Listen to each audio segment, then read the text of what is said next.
Bharatiya Janata party के प्रदेश के उपाध्यक्ष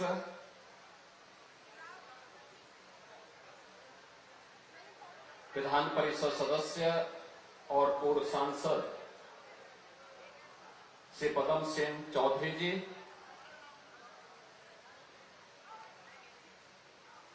बलहा की लोकप्रिय विधायक श्रीमती सरोज सोनकर जी, माननीय विधायकगण श्री सुरेश्वर सिंह जी, श्री सुभाष त्रिपाठी जी, श्री रामनिवास वर्मा जी, अध्यक्ष जिला पंचायत बहराइच श्रीमती मंजू सिंह जी, विधान परिषद की माननीय सदस्य डॉक्टर प्रज्ञा त्रिपाठी जी, भारतीय जनता पार्टी के जिला के अध्यक्ष श्री ब्रजेश पांडे जी, पूर्व मंत्री श्री मुकुट बिहारी वर्मा जी, पूर्व सांसद श्री अक्षयवर लाल गौड़ जी, सभी माननीय जनप्रतिनिधिगण, बहराइच से जुड़े हुए सभी उपस्थित बहनों और भाइयों, बलहा विधानसभा क्षेत्र के इस मिहिपुरवा यानी मोतीपुर में नई तहसील भवन के लोकार्पण और तहसील के अधिकारी और कर्मचारियों के लिए आवासीय भवन के शिलान्यास के लिए आयोजित आज के समारोह के अवसर पर मैं आप सभी इस पूरे तहसील वासियों को और पूरे बहराइच जनपद के वासियों को हृदय से बधाई देता हूं और उन सब के प्रति अपनी शुभकामनाएं भी देता हूं। बहराइच जनपद भारत की ऋषि परंपरा से जुड़ा हुआ जनपद है। कहते हैं महर्षि बालार्क का एक विश्व प्रसिद्ध आश्रम इसी बहराइच जनपद में था और बहराइच की पहचान और नाम उन्हीं बालार्क ऋषि के नाम पर आगे चला था और ये बहराइच वही ऐतिहासिक भूमि है जहां पर एक विदेशी आक्रांता को धूल दूषित करते हुए महाराज सुहेलदेव ने भारत की विजय पताका को दिगंत तक पहुंचाने का काम किया था। महाराज सुहेलदेव का शौर्य और पराक्रम इस स्तर का था, उन्होंने विदेशी आक्रांताओं के साथ जो शौर्य और पराक्रम का परिचय दिया था उसी की परिणति थी कि 150 वर्षों तक कोई विदेशी आक्रांता भारत पर हमला करने की कोई दुस्साहस नहीं कर पाया था। बहनों और भाइयों, ऐसी पावन धरा को जो ऋषि बालार्क की साधना से पवित्र हुई हो, जिस पावन धरा को अपने शौर्य और पराक्रम से महाराज सुहेलदेव ने विजय भूमि के रूप में बदल करके इसे बहराइच की पहचान दी, इस बहराइच की पावन धरा को नमन करते हुए मैं आप सबका हृदय से अभिनंदन करता हूं। बहराइच को उसकी पहचान से वंचित करने का प्रयास हुआ था और यही कारण था पिछली सरकारें घोषणा करती थी, घोषणा पे घोषणा करती थी, कार्य नहीं हो पाते थे। मिहिपुरवा तहसील आज तक भवन नहीं, जबकि एक ज्यादा उसका कार्य पड़ता है तहसील से। भूमि संबंधी रिकॉर्ड हो, उसके पैमाइश की कार्रवाई हो, वरासत की कार्रवाई हो, नामांतरण हो, बंटवारे का कार्य हो, या फिर लैंड यूज से जुड़ी हुई इस सभी मामलों का निस्तारण का केंद्र तो तहसील है। आपको अपने विरासत को आगे बढ़ाना हो, खेत के कागजात आपको चाहिए, उसका केंद्र तो तहसील है। जब तहसील की अपना भवन ही नहीं होगा, एक सामान्य न्याय को राजस्व वाद से जुड़े हुए मामलों में क्या न्याय मिल पाएगा? बहनों और भाइयों, जब 2017 में भारतीय जनता पार्टी के डबल इंजन की सरकार प्रदेश में आई, उस समय 33 लाख से अधिक ऐसे मामले थे, राजस्ववाद थे, जो लंबित पड़े थे। 33 लाख से अधिक मामले, जिसमें वरासत का मामला था, नामांतरण का मामला था, लैंड यूज के मामले थे, बंटवारे के मामले थे, पैमाइश के मामले थे। आप अनुमान करिए कि 33 लाख मामले अगर लंबित हैं, तो गांव-गांव में मारपीट होना, बलवा होना, दबंगों के द्वारा गरीब की जमीन को जबरन हथिया लेना, ये आम बात रही होगी। और यही कारण था उत्तर प्रदेश में पिछली सरकारों के निकम्मेपन के कारण, बेईमानी और भ्रष्टाचार के इस कदर उन्होंने इन केंद्रों को अड्डा बना दिया था, एक सामान्य नागरिक न्याय की उम्मीद नहीं कर सकता था। गरीब की आवाज को दबाई जाती थी। हम लोगों ने एक समय सीमा तय की, राजस्व संहिता तैयार करके सुनिश्चित किया कि एक समय सीमा के बाद अगर वाद लंबित है तो जवाबदेही तय होगी। जिस स्तर पर लंबित है, एसडीएम के स्तर पर, तहसीलदार के स्तर पर, नायब तहसीलदार के स्तर पर, कानून विभाग के स्तर पर, लेखपाल के स्तर पर, जिस भी स्तर पर लंबित है, उसके लिए जवाबदेही तय होगी।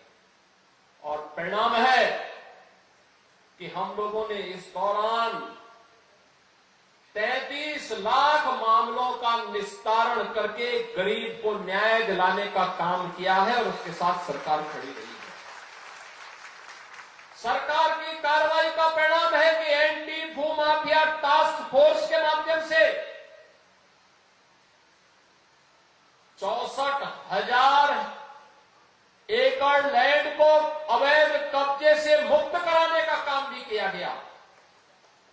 आज उसमें प्रदेश में निवेश आ रहा है, लेकिन अभी भी एक चैलेंज है हम लोगों के सामने, और चैलेंज वही, सरकार ने इसके लिए, डबल इंजन की सरकार ने फिर इसमें और व्यवस्था की है कि गांव में ग्राम सचिवालय होगा। ग्राम सचिवालय में ऑप्टिकल फाइबर या वाईफाई की हम सुविधा देंगे, और गांव में ही गांव के लोगों को बैंक की सुविधा भी देंगे। गांव में ही जन्म प्रमाण पत्र, मृत्यु प्रमाण पत्र, आय प्रमाण पत्र, जाति प्रमाण पत्र, निवास प्रमाण पत्र, सभी गांव में ही उसे उपलब्ध हो जाने चाहिए। ऑनलाइन ये सुविधा गांव में उन्हें प्राप्त हो। ज्यादातर ग्राम पंचायतों ने इस कार्य को आगे बढ़ाना प्रारंभ किया है। और दूसरा, लैंड रिकॉर्ड को डिजिटाइज करना। अब पैमाइश में मनमानापन नहीं चल सकता कि जमीन को थोड़ा सा घुमा दो तो एक गरीब का हक कोई मार ले। ये तो सारे के सारे हम सैटेलाइट के माध्यम से ऐसी व्यवस्था करेंगे कि 1 इंच लैंड भी किसी गरीब की मारी नहीं जाएगी, और इस व्यवस्था को लागू करने के लिए सरकार आगे बढ़ चुकी है। इसके लिए अच्छी तहसील भवन की आवश्यकता थी, और इसीलिए आज मैं स्वयं ही मिहीपुरवा में आया हूं, इस मोतीपुर में आया हूं। आप सबको समर्पित करने के लिए इस तहसील भवन को करने के लिए आया हूं। अब ऐसा भी नहीं हो सकता कि यहां तहसील में जिन अधिकारियों की तैनाती होगी वे बहराइच में रहेंगे, नहीं, उनके लिए आवास भी यहीं बनेगा और यहीं पे कैंपस में रह करके उस समस्या का समाधान भी करेंगे।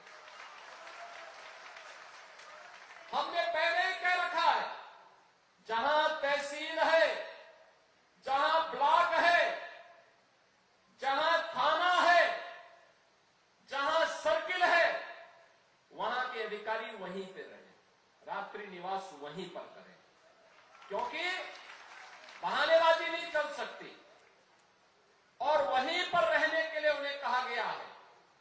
बहनों और भाइयों, जब ये आवासीय सुविधा बनेगी और सुविधा यहां पर हो जाएगी, जिससे लोगों को समय से न्याय मिले, लोगों का एहसास हो, किसी गरीब के साथ, किसी किसान के साथ, किसी नौजवान के साथ, किसी महिला के साथ अन्याय न हो। ये डबल इंजन की सरकार प्रधानमंत्री मोदी जी के नेतृत्व में इसको प्रभावी ढंग से लागू करने के लिए पूरी प्रतिबद्धता के साथ लगी हुई है। और इसी दिशा से बहनों भाइयों, आज मुझे यहां पर इस तहसील के लोकार्पण कार्यक्रम है, आवासीय भवनों के शिलान्यास कार्यक्रम के लिए स्वयं यहां पर आना पड़ा है। मैं पिछले दिनों भी बहराइच आया था। बरसात के बाद जब यहां पे भेड़िया के आतंक से लोग परेशान थे और मैं देख करके बहुत चौंका था। वो भेड़िया जो है यहां पे सामान्य दिनों में तो कोई नुकसान नहीं करता, लेकिन उस समय उसने अचानक यहां पर जनहानि करनी प्रारंभ कर दी थी। काफी बच्चों को उसने अपना शिकार बनाया था और अंततः पकड़ा गया। आखिर ये सब चीजें जो आ रही हैं, हम लोगों ने पहले ही मानव वन्य जीव संघर्ष को आपदा की श्रेणी में रख करके, यद्यपि किसी जनहानि की भरपाई नहीं हो सकती, लेकिन उस परिवार को मुआवजा मिल सके, मुआवजा देने के लिए ऐसे लोगों को हम लोगों ने पहले व्यवस्था कर दी है और वह 5 लाख रुपए का हम तत्काल उन लोगों को आपदा राहत कोष से धनराशि भी उपलब्ध करवाते हैं जो लोग मानव वन्य जीव संघर्ष के शिकार होते हैं। अनंत संभावनाओं को समेटे हुआ यह बहराइच जनपद घाघरा और सरयू नदी के तट पर स्थित है। खेती उपजाऊ है, अत्यंत उर्वरा भूमि है, पर्याप्त वन संपदा है, कतलियां यहां पर एक वन्य जीव का अभयारण्य भी है, पर्यटन की अनंत संभावनाएं हैं और अब तो बहराइच में उनका मेडिकल कॉलेज भी बन गया है और बहराइच में महाराज सुहेलदेव का विजय स्मारक भी बनकर के तैयार हो गया है, जिसको कुछ ही दिनों में लोकार्पण की कार्रवाई संपादित होगी। बहनों और भाइयों, ये वही जनपद है जो पहले अव्यवस्था और अराजकता का शिकार हुआ करता था। आज बहराइच में कोई अव्यवस्था नहीं फैला सकता, कोई नहीं फैला सकता। आज उत्तर प्रदेश में आप देख रहे होंगे, महाकुंभ के इस भव्य आयोजन के बाद पूरी दुनिया उत्तर प्रदेश की तरफ कौतूहल की निगाहों से देख रही है। आपने अभी 2 दिन पहले देश की संसद में आदरणीय प्रधानमंत्री जी के द्वारा महाकुंभ पर दिए गए वक्तव्य को आप लोगों ने सुना होगा। प्रधानमंत्री जी ने भूरी भूरी प्रशंसा की है उत्तर प्रदेश वासियों की और महाकुंभ के आयोजन की। मानवता का इतना बड़ा आयोजन दुनिया में कहीं नहीं हुआ है, कोई नहीं कर सकता है। उत्तर प्रदेश में हुआ है। मां गंगा, मां यमुना, मां सरस्वती की त्रिवेणी के संगम में 66 करोड़ से अधिक लोग श्रद्धालुजनों का आगमन।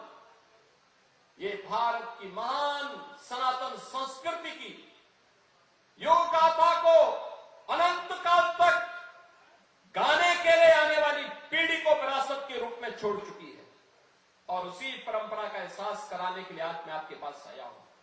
आप सबसे कहने के लिए एक तरफ एक भारत श्रेष्ठ भारत की परिकल्पना साकार हो रही है, पूरा देश एकजुट होकर के कार्य कर रहा है। उन स्थितियों में मैं सभी उत्तर प्रदेश वासियों से कहना चाहूंगा, जब भारत की सनातन संस्कृति और भारत की परंपरा का गुणगान दुनिया कर रही है, तब भारत के महापुरुषों के प्रति श्रद्धा और सम्मान का भाव हर नागरिक का दायित्व होना चाहिए। उन स्थितियों में किसी भी आक्रांता को महिमा मंडन नहीं करना चाहिए। आक्रांता का महिमा मंडन का मतलब देशद्रोह की नींव को पुख्ता करना, और स्वतंत्र भारत ऐसे किसी देशद्रोही को स्वीकार नहीं कर सकता है जो भारत के महापुरुषों को अपमानित करता हो, उन आक्रांताओं का महिमा मंडन करता हो, जिन आक्रांताओं ने भारत की सनातन संस्कृति को रौंदने का कार्य किया था, बाहर बेटियों की इज्जत पर हाथ डालने का काम किया था, हमारी आस्था पर प्रहार किया था, उसे आज का ये नया भारत स्वीकार करने को कतई तैयार नहीं है। और इसीलिए मैं आपके कहने के लिए आया हूं, विकास की गाथा तभी आगे बढ़ सकती है जब हम अपनी विरासत को पूरे गौरव के साथ आगे बढ़ाने का काम कर रहे हैं। हमारी गौरव गाथा विरासत के साथ जुड़ती है, विरासत विकास के साथ जुड़ता है। विरासत और विकास की अद्भुत गाथा का ही एक नया रूप है बहराइच का, जहां मेडिकल कॉलेज भी बन गया है और साथ साथ हमने बहराइच का बाईपास भी स्वीकृत कर दिया है। बहराइच में एक नया बाईपास शुरू होगा, नेपाल से कनेक्टिविटी को आसान कर लिया है, और यहां पर जो कर्तनिया घाट वन्य जीव प्रभाग है, इसको टूरिज्म की दृष्टि से इको टूरिज्म के एक नए हब के रूप में विकसित करने के लिए कोई भी लखनऊ से आएगा, 1-1.25 घंटे की दूरी पर बहराइच में महाराज सोहेल देव के विजय स्तंभ के प्रति नमन करेगा और वहां से कर्तनिया घाट में इको टूरिज्म का आनंद लेकर के यहां पे ढेर सारे रोजगार को आगे विकसित करने में अपना योगदान देगा। और उसी योगदान के प्रति आप सबके सहयोग के लिए आज हम सब आपके बीच में यहां पर आए हैं। बहनों और भाइयों, आज आप देख रहे होंगे ये वही जनपद है जिस जनपद की 2017 के पहले जो जनपद की यहां पे जो जीडीपी थी वह इस जनपद की मात्र 6,934 करोड़ थी, और आज जब हम 23-24 की बात करते हैं तो यह कई गुना आगे बढ़ करके 25,000 करोड़ रुपए से अधिक हो चुकी है अकेले बहराइच की। बहराइच में इस दौरान यहां पे निवेश के भी ढेर सारे प्रस्ताव आए हैं। बहराइच में निवेश हो, अब इसके लिए लोग आ रहे हैं। निवेश का मतलब रोजगार का सृजन, आगे बढ़ना, उस प्रकार की व्यवस्था को आगे बढ़ाना, और ये चीजें आज एक और सरकार तेजी के साथ आगे बढ़ाने का काम कर रही है। आज मुझे अभी गोंडा में बहराइच के युवाओं को भी हम लोग मुख्यमंत्री युवा उद्यमी योजना के अंतर्गत कई युवाओं को 5 लाख रुपए तक का ब्याज मुक्त ऋण उपलब्ध करवाने का कार्य करने जा रहे हैं, जिससे वह भी एक युवा उद्यमी के रूप में अपनी पहचान बना सके। और 25, 26 और 27 मार्च को जो 3 दिवसीय जनपद स्तर पर मेला लगेगा, इसमें बचे हुए युवाओं को जो भी युवा उद्यमी स्कीम का लाभ लेना चाहेगा उसको भी ये पैसे की व्यवस्था उस दौरान बैंकर्स के माध्यम से मिलेगी, जिस पर जो भी ब्याज आएगा उसका भुगतान सरकार करेगी, और इसमें मार्जिन मनी की व्यवस्था भी सरकार करने जा रही है, जिससे नए नए उद्यमी हम विकसित कर सके, बना सके, आत्मनिर्भरता के लक्ष्य को आगे बढ़ा सके। एक ओर जहां युवाओं को आत्मनिर्भरता के लक्ष्य को प्राप्त करने की दिशा में सरकार कदम बढ़ा रही है, बड़े निवेश को आमंत्रित कर रही है, वहीं दूसरी ओर मुझे बताते हुए प्रसन्नता है कि बहराइच जनपद में डबल इंजन सरकार ने 2,10,000 से अधिक गरीबों को एक एक आवास उपलब्ध करवाया है। प्रधानमंत्री आवास योजना में, मुख्यमंत्री आवास योजना में। इसके साथ ही 4,12,000 से अधिक गरीबों के घर में एक एक शौचालय बनाने का काम भी किया है। 1,041 गांवों में सामुदायिक शौचालय का निर्माण भी किया है और पूरे प्रदेश में 1,04,00,000 से अधिक गरीबों को हम लोग 12,000 रुपये सालाना पेंशन की सुविधा दे रहे हैं और बहराइच में 66,200 से अधिक निराश्रित महिलाओं को, 1,29,000 से अधिक वृद्धजनों को और 20,000 से अधिक दिव्यांग जनों को 12,000 रुपये सालाना पेंशन की सुविधा का लाभ भी प्रदान किया जा रहा है। और मुझे बताते हुए प्रसन्नता है कि 52,800 से अधिक बेटियों को बहराइच में मुख्यमंत्री कन्या सुमंगला योजना का लाभ प्रदान किया जा रहा है। यानी बेटी के जन्म लेने से लेकर के बेटी के द्वारा स्नातक तक की पढ़ाई के लिए 25,000 रुपये सरकार उपलब्ध करवा रही है। बहनों और भाइयों, मुख्यमंत्री सामूहिक विवाह योजना, अब तक इस योजना में हम लोगों ने हजारों बेटियों की शादी बहराइच में की है। उत्तर प्रदेश में लगभग 4,57,000 से अधिक बेटियां इससे लाभान्वित हुई हैं, गरीब परिवार इससे लाभान्वित हुए हैं।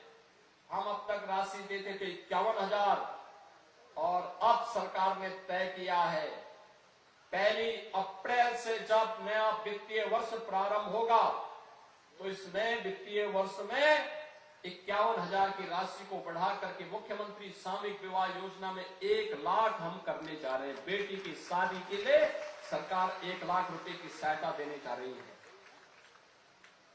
सरकार गरीब हो, किसान हो, नौजवान हो, महिला हो, समाज के हरेक तबके को बिना भेदभाव के शासन की योजना के साथ जोड़ना चाहती है। और शासन की योजना जब बिना भेदभाव के सबको मिल रही है तो हमारे भी दायित्व बनता है कि हम भी विकास की इस प्रक्रिया का हिस्सा बने। उसी प्रक्रिया का हिस्सा बनाने के लिए आज मैं आपके बीच यहां पर आया हूं। मैं आप सबसे यही कहूंगा, याद रखना, विकास का कोई विकल्प नहीं हो सकता। और जो ये भवन बनाए जा रहे हैं, हमारा प्रयास है, भवन बन गया है, बहुत शीघ्र हम लोग यही व्यवस्था करने जा रहे हैं कि हर तहसील में फायर स्टेशन की स्थापना भी हो, जिससे गर्मियों में फसलों पर या गरीबों या किसी भी घर में किसी भी अन्य स्थल पर अग्निकांड की घटना से कोई जनधन की हानि न होने पाए। लगातार सरकार इस दिशा में प्रयास कर रही है। अच्छी कनेक्टिविटी हो, आवागमन आसान हो, सरकार इसके लिए पूरी प्रतिबद्धता के साथ कार्य कर रही है। और इसीलिए आज आपके बीच में मैं यहां पर आया हूं। मैं इस अवसर पर एक बार फिर से मीरपुरवा की इस नई तहसील भवन के लोकार्पण के अवसर पर आप सभी को बधाई देता हूं। पूरे बलहा विधानसभा क्षेत्र और बहराइच के वासियों को बधाई देता हूं। आप सबको मैं आगामी चैत्र नवरात्रि का कार्यक्रम प्रारंभ होने जा रहा है 30 मार्च से, नवरात्रि की भी और रामनवमी की भी हृदय से बधाई देते हुए अपनी शुभकामनाएं देता हूं और विश्वास करता हूं कि सुशासन और विकास की इस रफ्तार के साथ कदम से कदम मिला करके आप हमारे जनप्रतिनिधियों के साथ आगे बढ़ेंगे। आप सबके प्रति मेरी शुभकामनाएं। धन्यवाद। जय हिंद। राजनीतिक गलियारों से खेल के मैदानों तक आपको दिखाएंगे निष्पक्ष खबरें। जन एक्सप्रेस। सच दिखाने की जिद।